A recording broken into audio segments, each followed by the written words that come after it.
계속해서 다음 하플 소식입니다. 인천의 한 공원에서 도로 경계석을 부수면서 오르막길을 후진하는 등 지금 보시죠. 폭주를 일삼았던 한 SUV 차량. 지금 도로 경계석을 부수면서 지금 주행을 하고 있습니다. 경찰과의 광란의 추격전까지 벌이면서 난동을 부린 채 달아났던 이 운전사가 사고 하루 뒤 경찰에 출석해서 조사를 받았습니다. 운전자는 술을 마시지 않았고 역주행을 하던 중에 경찰이 쫓아와서 도망쳤다. 이렇게 진술을 했는데 술도 안 마시고 역주행 때문에 이렇게 난동을 부려 도망갔다? 이 상식적으로 좀 이해가 되지 않죠. 경찰은 운전자가 과거 가족의 권유로 정신과 진료를 받은 적이 있다고 진술한 데다가 누군가를 죽이려고 했다고 말하는 등등 뭔가 좀 횡설수설한 모습도 보이고 있어서 정신질환을 앓고 있을 가능성도 있는 것으로 보고 있고, 또 다른 일각에서는 이게 사고를 쳐놓고 수습을 하기 위해서 정신질환 병력을 일부러 전략적으로 얘기하는 것이 아니냐라는 관측도 현재 골고루 제기되고 있습니다. 아무튼 왜 이 남성이 저렇게 도로 경계석을 부수면서 후진했는지는 의문입니다. 고민정 청와대 부대변인과 공지영 작가가 설전을 벌여서 많은 사람들을 당혹하고 있습니다. 두 분 왜 싸우나? SNS에 소설이라는 표현을 두고 가벼운 설전이었는데요. 지난 26일 SNS에 청와대의 여성 비서관 사진 표절 공방에 대해서 고민정 부대변인이 뉴스는 사실에 기반을 뒀을 때 뉴스라면서 소설과 구분되는 지점은 바로 사실이다 라는 문구를 쓴 바 있는데요. 여기에 공지영 작가가 대변인이 거짓말을 예술 장르인 소설과 혼란해서 쓰면 곤란하다. 소설을 거짓말에 비유하지 말라. 기분 나쁘다. 이러는 거죠. 이런 댓글을 달면서 설전이 시작된 겁니다. 이후에 서로가 생각하는 소설이 조금 달랐다라고 맞선 고민정 부대변인. 그러자 공 작가는 어떤 나라도 이런 식으로 문학을 모욕하지 않는다라고 맞받았는데요. 최근 진보의 민낯을 거론했던 공지영 작가의 행보에도 귀추가 주목이 되고 있습니다.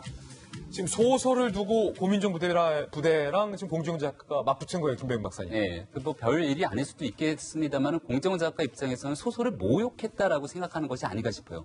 일단 이 사건 발단이 시작이 된 것은 강용석 변호사가 제기했던 문제 아니겠습니까? 결국에 강용석 변호사가 지금 두 분을 싸움 붙인 거군요. 강용석 변호사가 올렸던 글이, 그러니까 문재인 대통령이 여성 비서관들이랑 찍은 사진이 트럼프 대통령의 백악관을 이 벤치마킹 카피했다라는 내용인데, 이게 사실이 다른데 어찌 언론이 이런 것들을 보도하냐라고 얘기하면서 고민정 부대변인은 언론의 문제를 제기했던 거고요.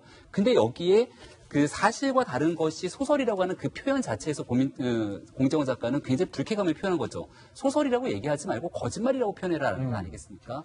우리가 일각에서 좀 누군가가 되도 않는 얘기를 하게 됐을 때 소설 쓴다 이런 얘기를 하잖아요. 이거 소설을 쓰고 있네. 이렇게 말하죠. 그런 측면에서 문학하고 있는 작가 입장에서 이제 불편한 심기를 드러냈던 것 같은데, 고민정 부대변인의 편에 조금만 들자면 표준 국어 대사전에 보게 되면 문학 작품으로서의 소설에 대한 상상력을 바탕으로 허구적으로 지어낸 이야기라고 하는 소설에 대한 정의가 있고요. 네. 또 지금 아마 강용석 변호사를 향해서 고민정 부대변인이 하고 싶었던 얘기처럼 소설이라는 뜻의 하찮거나 쓸모없는 변설이라는 그런 의미가 있습니다. 이 변설은 말 잘하는 재주라는 뜻을 갖고 있는데, 말 그대로 고민정 부대변인이 여기에 대한 소설의 뜻으로서 강용석 변호사를 이렇게 좀 디스하고 싶었던 측면이라면 공정 작가가 얘기하고 싶었던 측면과 크게 배치되지는 않는 것 같거든요.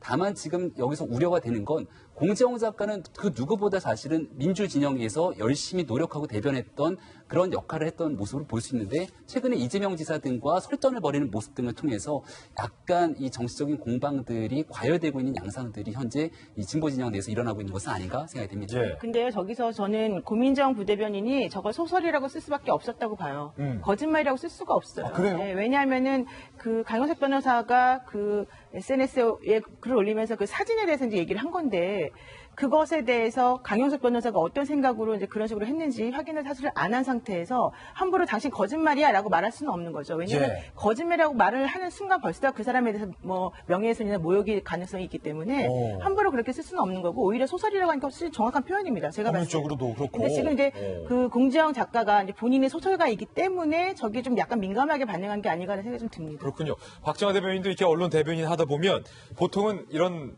지금 고민정 부대는 이런 뉴스를 보도한 언론을 향해서 불편한 심기를 내비쳤는데 여기서 지금 들어오는 게 아니라 예상 못한 딴 데서 지금 반발이 들어와 이런 경험 있으셨을 것 같아요. 저도 그런 경험이 있는데 예. 사실은 그 두 사람의 논쟁과 별개로 저는 그 청와대 참모진영의 그 자제를 좀 부탁드리고 싶어요. 그러니까 너무 청와대 참모들이 SNS 아니면 개인 계정 아니면은 뭐 다른 그 노출 방법을 통해서 너무 많이 등장하고 있으면서 사회적 논란의 중심에 가고 있는 건 아닌가라는 생각을 좀 해보고요. 그러니까 좀 억울한 면이 좀 있더라도 좀 다소 좀 참고 그런 얘기들은 다른 부분에서 하고 청와대 직원들은 대통령 모시는데 그다음에 정부 정책이 잘 조율돼서 나가는데 좀 집중해 주셨으면 하는 부탁을 오늘 아침 드립니다. 예.